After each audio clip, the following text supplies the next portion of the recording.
Welcome back from your long Easter weekend to the SVG-TV news for Tuesday, April 11th. I'm Khalil Cato with the details. Prime Minister Dr. Ralph Gonsalves is hoping to use twin otter planes from the Mustique company to make regional travel more easier for Vincentians. On WeFM's Issues at Hand program on Sunday, Prime Minister Gonsalves said that this is part of his government's continued quest to find a solution to regional air travel issues here in SVG. The Prime Minister said in his discussion with the leadership of the Mustique company, a suggestion was made to purchase or lease 3 of the company's 5 twin otter planes. With the leadership of the Mustique company to see if they could purchase or lease 3 additional twin otters. They have 5 at the moment, which they purchase. SVG Air has 2. SVG Air is going to get another 1. So if they have SVG Air got 3 and the Mustique company, Air Delphi, they have just gotten their air operating certificate in December, so they could operate under their own. They have good space out at Argyle with their hangar and space to expand to. If they increase their fleet, which it seems as though they're going to take it to the board only this week, and anyway, this month. There can be cooperation and we can have the proper scheduled flights with all those twin otters. Because if you have 3 twin otters from SVG Air and 8, you have 5 at the moment from the Mustique company. If you get another 3, so that'll be 11.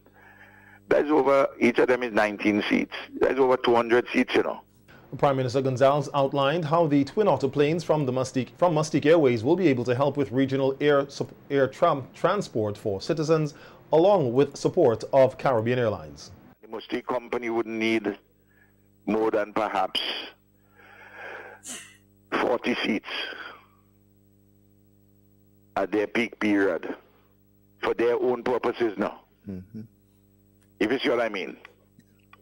Now, if you have 200 seats available with the twin otters to make some runs down to Trinidad, we still have CAL, we have Caribbean Airlines, we have Inter-Caribbean doing what they're doing, and if the governments together get some other kind of a solution, a version of LIAT, and we have these twin otters operating Grenada, Trinidad, and Barbados, and St. Lucia, and up to Dominica. 11 twin otters, you're talking about, that's the capacity of 4 ATR 42, you know, 450 seaters. You know what I mean, Joel? Yes. So we are looking at particular regional solutions there. Sunday, April 9th, marked the 2nd anniversary of the last eruption of the Mustique volcano, which erupted explosively in 2021. The volcano became active on December 27, 2020. This activity involved a series of effusive eruptions which continued into April 2021 and resulted in the formation of a new lava dome. On April 9, 2021, the volcano transitioned to explosive eruptions which continued episodically up to April 22nd. As we observe the 2nd year of the explosive eruption of La Soufrière, here's a look back at some of the interviews done by SVG-TV News with Vincentians as they prepared for the eruption and in the aftermath.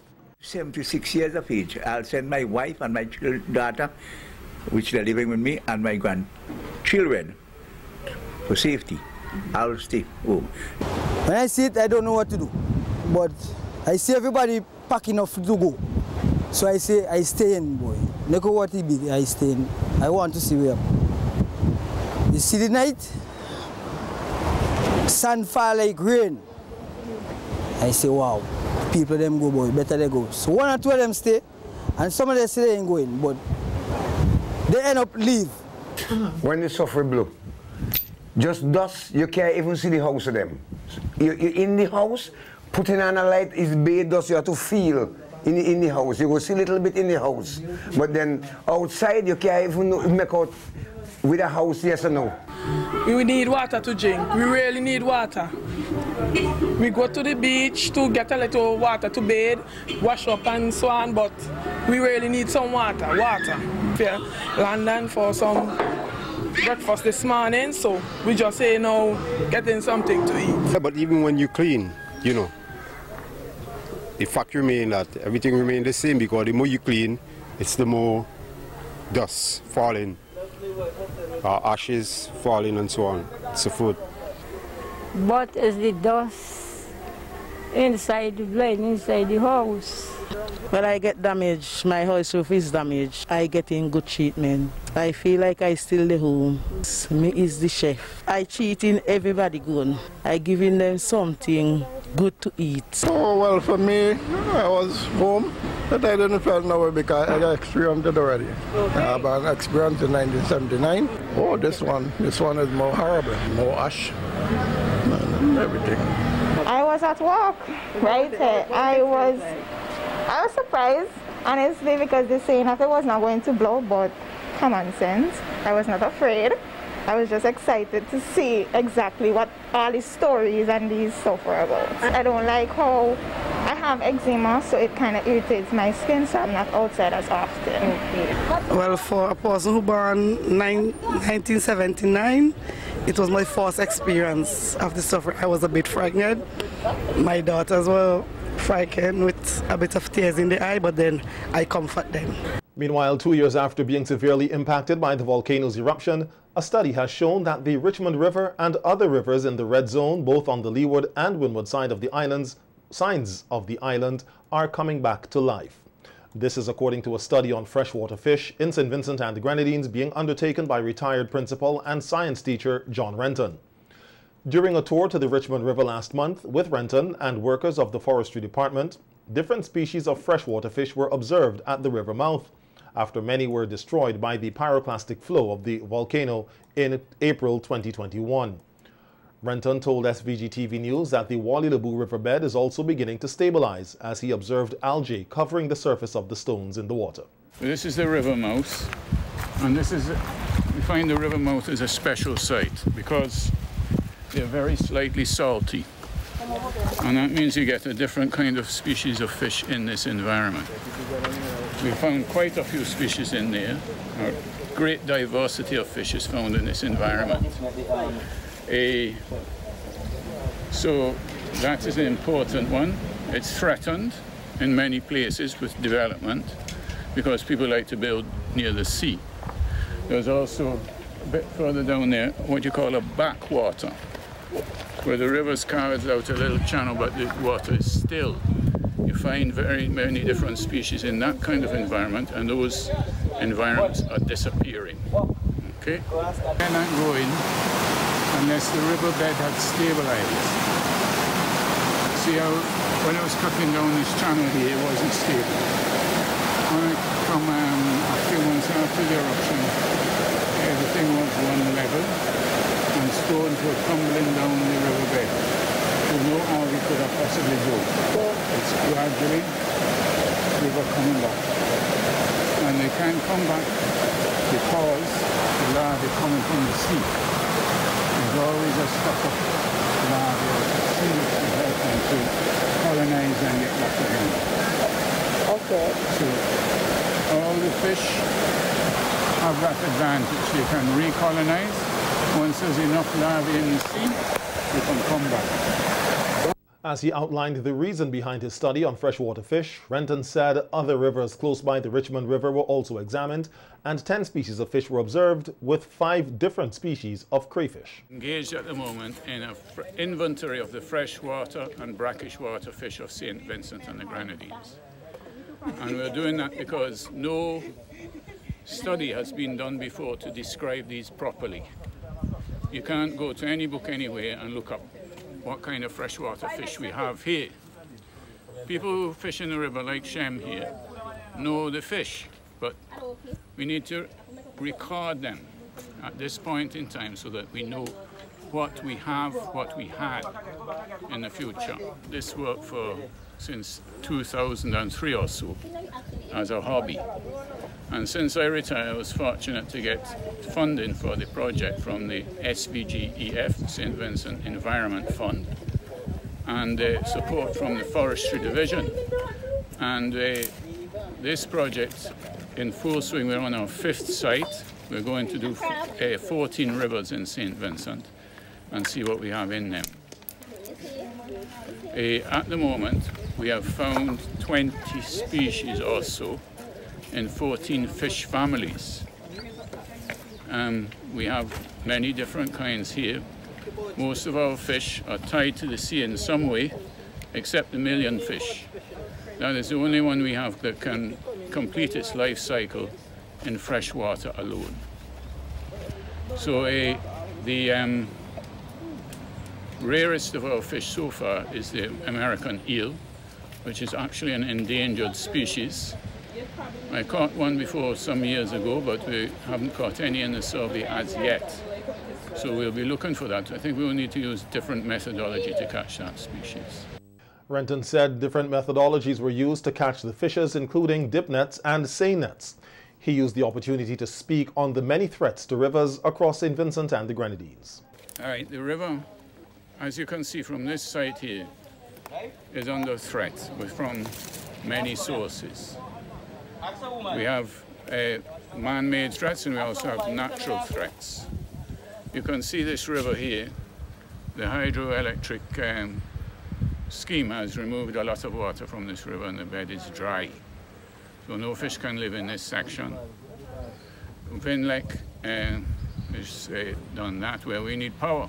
So we have to find a balance between the need for water and the need for keeping the fish alive in the environment. CWSA also takes a lot of water from rivers. People need water to drink, but 94% of our water comes from rivers. In addition, we have urbanization and development, various activities taking place around the banks of the river going to affect the river itself. We have the quarry here, which may have an impact. In several places we've been, people are building very close to the river, and that is going to alter the way the water runs off into the river.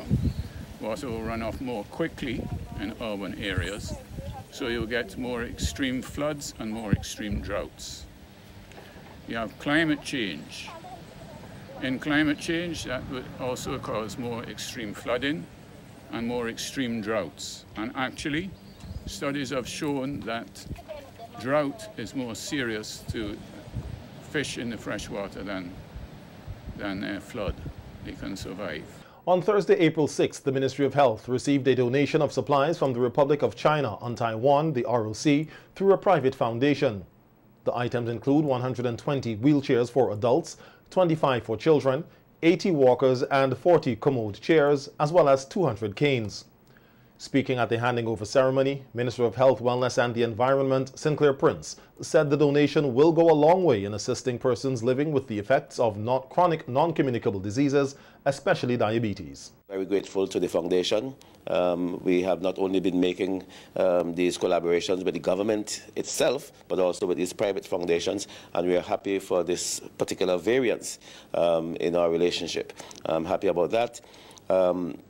These wheelchairs, no doubt, will go a long way in our rehabilitative effort with respect to, as I said before, in Parliament, we had over the past 5 years, over 400 amputations here in St. Vincent and the Grenadines, and these wheelchairs will come in very handy in that regard.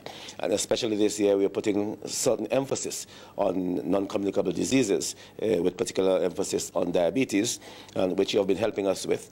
And I think that persons who have had amputations of the lower limbs will now be using some of these wheelchairs as they leave the hospital here in St. Vincent and the Grenadines. You also have given us some walkers and some commodes and canes and so on, and we'll make sure that the various health centers throughout the country will avail themselves of them and that they will put them to use for the people of St. Vincent and the Grenadines who are vulnerable in this regard. So let me thank you once again I know that we are still in the process of getting the project with the prosthesis project up and running. That is another intervention that we have from Taiwan with respect to our NCDs. Ambassador of the Republic of China on Taiwan, His Excellency Peter Shally Lan, said the donation was made through a well-known Taiwanese benefactor and his foundation. He said it is his hope that the donation is the beginning of further cooperation between the foundation and the Ministry of Health, Wellness and the Environment here in SVG. We hope this batch of donation after today we hand over to the Ministry of Health will greatly assist Vincentians who are in great need. I just want to especially thank the foundation, because the foundation, as I mentioned, is a private one. I want to say the founder of that foundation was a very successful businessman, and actually he did a lot of charity activities even in Taiwan. He was the first one who imported milk powders to Taiwan in the 50s, when we didn't even have the habit to drink milk. He later on established a life support hotline. So when people are in desperate need help or assistance mentally or psychologically, you can always dial that hotline and ask for assistance. And in terms of donations of wheelchairs and everything like that, he's been doing that for over several decades. Permanent Secretary of the Ministry of Health, Cuthbert Knights, thanked the Taiwan Embassy and the Foundation for their continued support. And we ask that you please express our gratitude to the Taiwanese Foundation, who have so ably made this donation possible.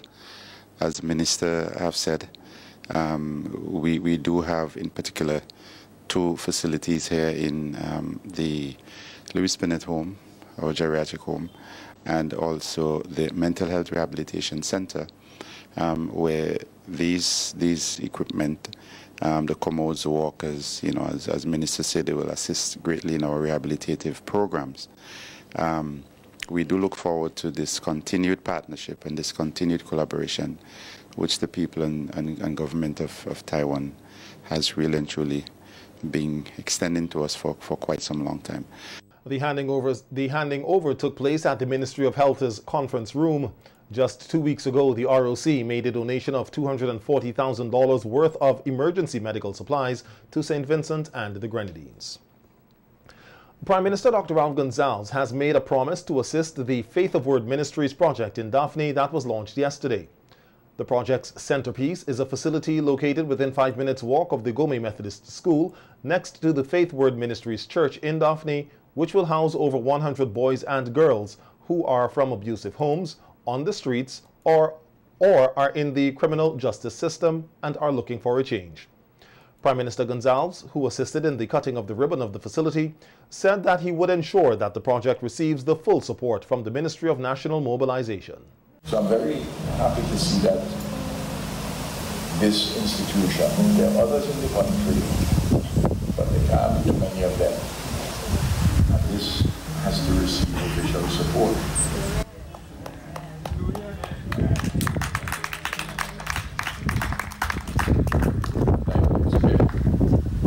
I would expect the mission of this entity to approach the Ministry of National Mobilization and Social Development to see how they can work together with you to better provide the range of services in all sorts of areas, equipment and training and ongoing support and the like. So I will and I hope what you submit to the Minister, Dr. Brewster, in that ministry, that you will give me the privilege of honors submitting a copy to me so that I can keep kept informed. That's right. Well, I'm sure I will get a visit. Amen. Amen. Prime Minister Gonzalez noted that while the church, schools and government have a big role to play in the development of the nation's youth, the family should ensure that it plays its role as well. I just want to remind everybody here who look to the church and look to the state and look to the schools and look to the communities to solve every problem. I just want to advise that before there was government, there was the family.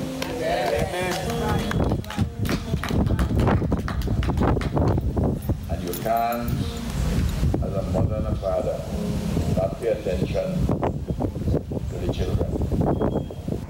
And then when they're 14, you declare, well, he ain't my problem anymore. He's Papa Brown's problem. Well, it's not my problem alone, it's all of our problem. So I just want to make this point. The fewer boys that we get to come here or institutions like this will be the greater success.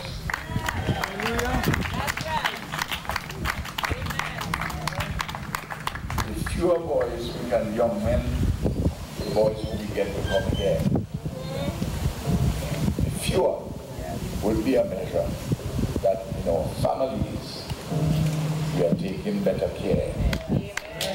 Other remarks at the opening ceremony were made by Apostle of Faith Word Ministries Daphne Marcia Crease, Bishop of Faith Word Ministries Roso Ezekiel Crease, and a visiting pastor from New York. A new health facility is expected to be constructed in Beira. This is according to Area Representative Prime Minister Dr. Ralph Gonsalves, who said on radio on Sunday that due to a health security, a health facility is needed in Beira below the tunnel in case there is a problem north of the tunnel. The moment in Beira. Oh. And we have to do one up in South Rivers, and we have to improve the one in Park Hill. From the standpoint of health security, we need to have facilities below the tunnel at Beira. Yes. Just in case anything were to happen north of the tunnel. Remember, the main hub there is at Georgetown. Yes. Modern medical, the smart hospital, and the clinic, the smart clinic, Georgetown, make a fantastic complex. An Edinburgh man died at the Milton Cato Memorial Hospital today from gunshot injuries sustained during a shooting incident in Polyart at Arnisvale on Monday night. Jomo Top Dog Broody was one of two men shot about their bodies during the incident, which occurred at around 7:30 p.m. The police say, according to investigations, Broody and another Polyart resident, John Dalloway, were standing at Broody's shop in the area when they were approached by a masked man who opened fire on them. Both men were rushed to the Milton Cato Memorial Hospital for medical attention. However, Broody died as a result of his injuries today. Dalloway remains hospitalized. Broody's death brings to 11 the number of homicides recorded in SVG for the year thus far, including 2 police killings. Persons with information into the latest shooting incident in Polyart are asked to contact the police force. 18-year-old Kiwana Hackshaw, representing host Union Island, was crowned Miss Easterval 2023. The aspiring civil engineer emerged winner ahead of 4 other contestants from 3 neighboring countries, in what has been deemed as a keenly contested pageant held at the Ashton Hardcourt in Union Island on Sunday, dubbed a night of class. Hackshaw, who won the Miss Photogenic, Best Swimwear, and Best Evening Wear categories of the competition, edged out Miss Barbados, Simone Williams, who placed first runner-up. The second runner-up position went to Miss St. Lucia, Mahalia Charles. The other contestants in the pageant were Miss St. Vincent, Ophisha Samuel, and Miss Grenada, Kishona Alexander. Here's a snippet of the Miss Easterval pageant 2023.